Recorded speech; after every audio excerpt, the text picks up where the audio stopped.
Hi ಎಲ್ಲರಿಗೂ. ಇವತ್ತು ನೆಂಟರು ಬಂದರೆ ರಪ್ ಅಂತ ಒಂದು ಸ್ವೀಟ್ ಮಾಡೋಣ. ಬೇಕಾಗಿರೋದು ಬರೀ 3 ಐಟಮ್ಸು. ಇದರಲ್ಲಿ ಟೇಸ್ಟಿಯಾಗಿರೋ ಕೋಕೋನಟ್ ಬಾಲ್ಸ್ನ ಮಾಡೋಣ. ಇದಕ್ಕೆ ಬೇಕಾಗಿರೋ ಐಟಮ್ಸು: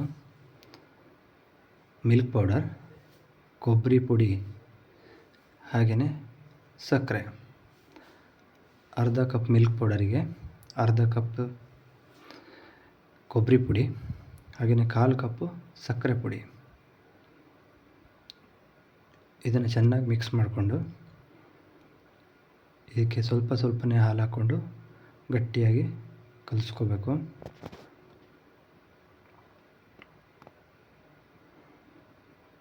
ತುಂಬ ಟೇಸ್ಟಿಯಾಗಿರುತ್ತೆ. ಒಮ್ಮೆ ಟ್ರೈ ಮಾಡಿ, ಹೇಗಿತ್ತು ಅಂತ ಕಮೆಂಟ್ ಮಾಡಿ. ಇನ್ನೂ ಸಬ್ಸ್ಕ್ರೈಬ್ ಮಾಡಿಲ್ಲ ಅಂದರೆ ಸಬ್ಸ್ಕ್ರೈಬ್ ಮಾಡಿ ಪ್ಲೀಸ್. ನೋಡಿ, ಈ ಥರ ಎಲ್ಲ ಆ್ಯಡ್ ಮಾಡಿಕೊಂಡು ಇದಕ್ಕೆ ಸ್ವಲ್ಪ ಯೆಲ್ಲೋ ಕಲರ್ನ ಆ್ಯಡ್ ಮಾಡ್ತಾಯಿದ್ದೀನಿ, ಚೆನ್ನಾಗಿ ಕಾಣಿಸ್ಲಿ ಅಂತ. ನೋಡಿ, ಯೆಲ್ಲೋ ಕಲರ್ನ ಈ ಥರ ಚೆನ್ನಾಗಿ ಮಿಕ್ಸ್ ಮಾಡಿಕೊಂಡು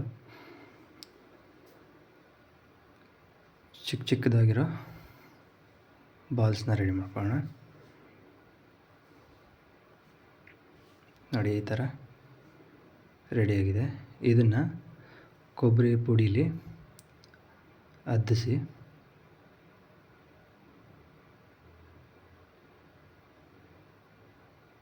ನೋಡಿ, ಈ ಥರ ಇಟ್ಕೊಂಡ್ರೆ ಆಯಿತು. ತುಂಬ ಟೇಸ್ಟಾಗಿರುತ್ತೆ. ಒಮ್ಮೆ ಟ್ರೈ ಮಾಡಿ. Thank you.